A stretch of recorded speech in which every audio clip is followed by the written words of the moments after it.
Use of is, am, are. ठीक है ना। तो basic use of is, am, are मतलब इसमें हम क्या सीखेंगे? ओनली सिंपल सेंटेंस सीखेंगे। क्या सीखेंगे? सिंपल सेंटेंस सीखेंगे।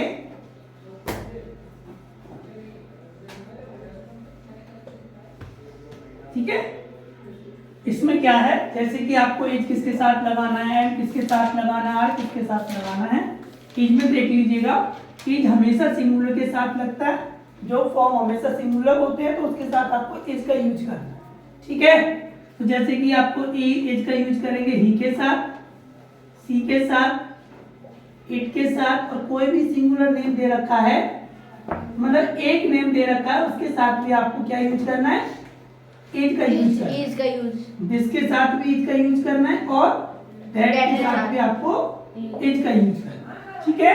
और एम का यूज करोगे आप, एम का यूज आपको आई के साथ करना है। और जो आर दे रखा है, क्या दे रखा है? आर। आर का यूज आपको प्लूरल के साथ यूज करना है। जैसे कि आपका यू दे रखा है, उसके साथ वी दे रखा है, दे रखा है, और कोई भी प्लूरल नेम दे रखा है, उसके साथ भी आपको आर यूज करना है। ठीक है। और यहाँ पे आपको जैसे कि दिस का जो प्लूरल होता है दीज, उसके साथ भी आपको आर यूज करना है, और दोज के साथ भी आपको आर यूज करना है। दिस मतलब यह है, एक के लिए यूज करना है। जैसे कि आपका बोले तो दिस इज अ नोटबुक, और पास के लिए यूज करना है। जो चीज हमारे पास में होती है उसके लिए हम दिस यूज करेंगे, और दैट होता है दूर के लिए। जैसे कि वो क्या है? पुस्तक है, तो दैट इज अ बुक। और यह नोटबुक है तो पास में है, तो क्या यूज करेंगे? This is a notebook. समझ में आया ना? दैट इज अ लैपटॉप, है ना। और इस तरीके दैट इज अ ट्राइपॉड, इस तरीके say that is a picture. दूर के लिए आपको दैट यूज करना है, और पास के लिए आपको दैट, आपको पास के लिए क्या यूज करना है? दिस का यूज करना है। बट एक ही होना चाहिए, सिंगुलर होना चाहिए। एक के लिए यूज करोगे तो आपको क्या इज यूज करना है।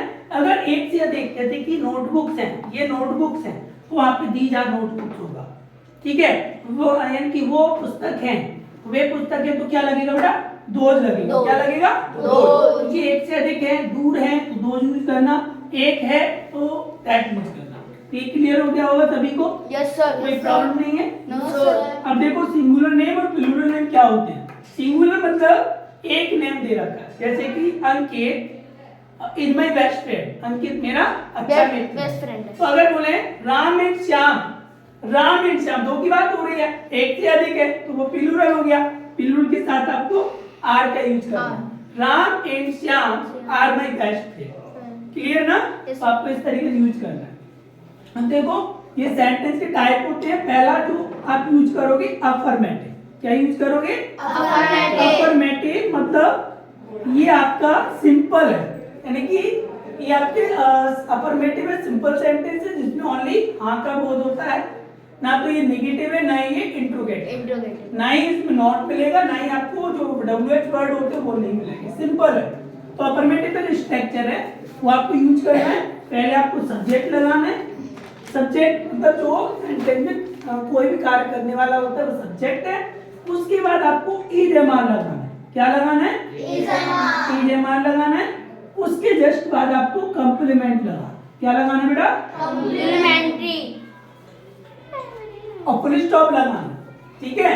अब देखो जैसे कि मैंने एक सेंटेंस किया, तुम खिलाड़ी हो, तुम खिलाड़ी हो, You are तो आप क्या लगाएंगे? यू, यानी कि आपको यू के साथ आर लगेगा। इज एम आर में से आपको एक लगाना है, are player, you are player. ठीक है। तो आपको इस तरीके से यूज कर सकते हो। अगर आपको यूज करना है जैसे कि हम भारतीय हैं तो क्या यूज करेंगे? We are Indian. क्लियर? अब देखो नेगेटिव। नेगेटिव में क्या है? बी नेगेटिव दे रखा है, इसमें आपको सब्जेक्ट लगाना है, is am are complementary, are लगाना है, प्लस कंप्लीमेंट लगाना है। कंप्लीमेंट मतलब जानते हैं आप? कंप्लीमेंट मतलब कोई भी नाउन, प्रोनाउन, एडजेक्टिव कुछ भी हो सकता है। जैसे कि मैंने ये लिया, तुम खिलाड़ी नहीं हो, तो क्या बनेगा? You are not player. You are not. Player. अब हम भारतीय नहीं है, तुम भारतीय नहीं हो, तो क्या We बोलोगे? are not You are not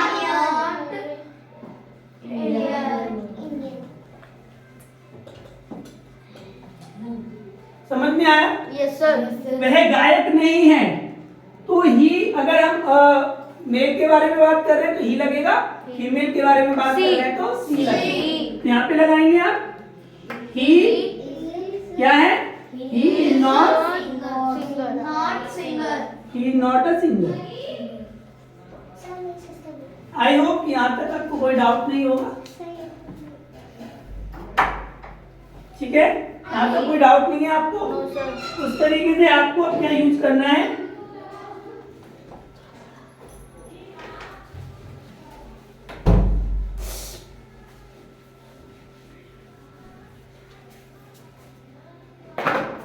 third type देख लीजिए।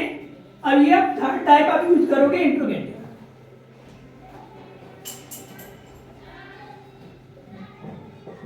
इंट्रोगेटिव सेंटेंस में क्या होता है बेटा? पहला रूल है, ध्यान रखना, ये किसी भी, ये तो सिंपल सीख रहे हो आप, सिंपल सेंटेंस है, यहाँ पे आपको मेन वर्ब नहीं मिलेगा, और ये जो है आपका एजेएमआर है, यही आपका मेन वर्ब का काम करता है, ध्यान रखना। इसमें आप तो सीख रहे हो क्या पहले दिया है, किसी भी टेंस में क्या पहले दिया है, तो उसकी अंग्रेजी आपको वर्ड कभी भी नहीं लिखना है। तो क्या पहले दिया है, क्या दिया है तो कुछ आपको स्ट्रेटजी यूज करना है। सबसे पहले आपको एजेएमआर लगाना है, क्योंकि हम एजेएमआर का यूज सीख रहे हैं, तो एजेएमआर प्लस सब्जेक्ट लगाना है, नेगेटिव है तो नॉट लगाना है, प्लस कंप्लीमेंट लगाना है। यहाँ पे मेन वर्ब नहीं होती है, मेन वर्ब आपकी एजेएमआर ही है, ठीक है? और क्वेश्चन मार्क जरूर लगाइएगा। क्या पहले दिया है, तो ध्यान रखना इसका आंसर हमें यस या नो में देना है। और इस क्वेश्चन में मतलब होता है चाहे प्रेजेंट में हो, पास्ट में हो, फ्यूचर में हो, इसका मतलब होता है ये हमें क्वेश्चन पूछ रहा है, ठीक है? तो इसका आंसर हमें किस में देना है बेटा? यस या नो में। देना, ये ध्यान रखिएगा। जैसे कि इसमें एक क्वेश्चन मैंने ले लिया, क्या तुम खिलाड़ी हो? Are you very good. तो आपको क्या आर यानी जो क्या दे रखा है उसके अंदर आपको वर्ड नहीं लिखना है, बल्कि सब्जेक्ट के अकॉर्डिंग आपको एजेएमआर का यूज करना है। तो यहाँ पे क्या लगाएंगे आप? Are you player. Are you player. अब ये क्वेश्चन आपको पूछ रहा है, मैंने आपको पूछा आर यू प्लेयर, तो आप क्या जवाब देंगे? अगर आप प्लेयर है तो कहेंगे यस आई एम प्लेयर, अगर आप प्लेयर नहीं है तो no I am not player. तो आपको जवाब आपको देना है no I am not player. Clear? अगर मैं आपसे पूछूं कि आप विद्यार्थी हो, तो आप क्या लिखेंगे? Yes. Are you student? क्या जवाब दोगे बेटा?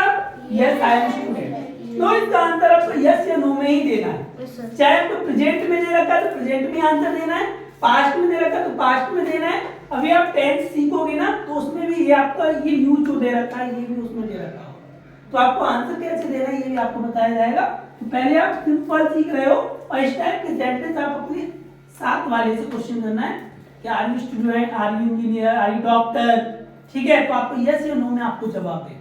तो जितना प्रैक्टिस करोगे उतना आपके लिए बेटर होगा। समझ आ रहा है ना? तो एक टाइप और है, अगर आपको वो भी बता दूं तो आपका ये क्लियर हो जाएगा, ठीक है? तो एक और टाइप है, उसे और देख लीजिए आप। ये तो क्या पहले दिया है, तो क्या पहले दिया है तो आपको इस तरीके से यूज करना है। और सेकंड में आपका दे रखा है, सेकंड में क्या, क्यों, कहां, कब, कैसे, बीच में दिए हैं। देखो इधर, क्या, क्यों, कहां, कब, कैसे, बीच में दिए हैं। तो सेकंड रूल है क्या, क्यों, कहां,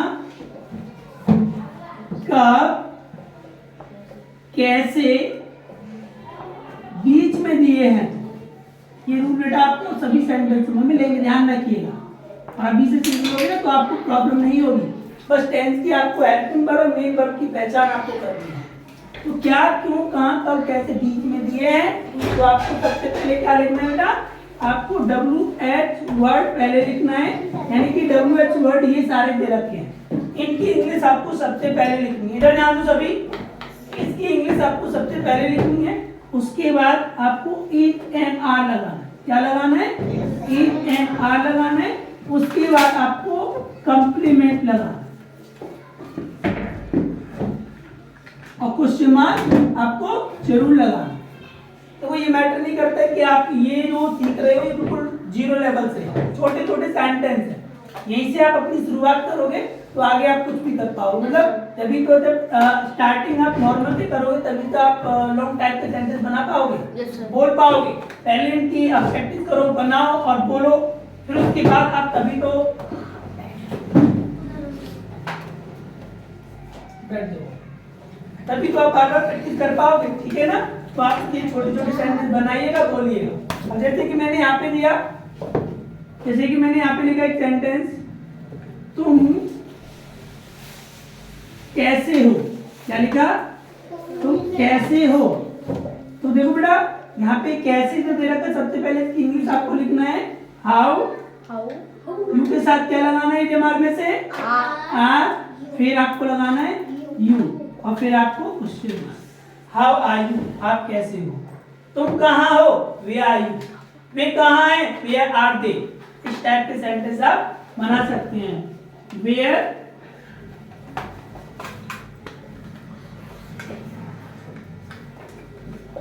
ठीक है, तो इस टाइप के सेंटेंस आप बनाइएगा, प्रैक्टिस करिएगा, ठीक है।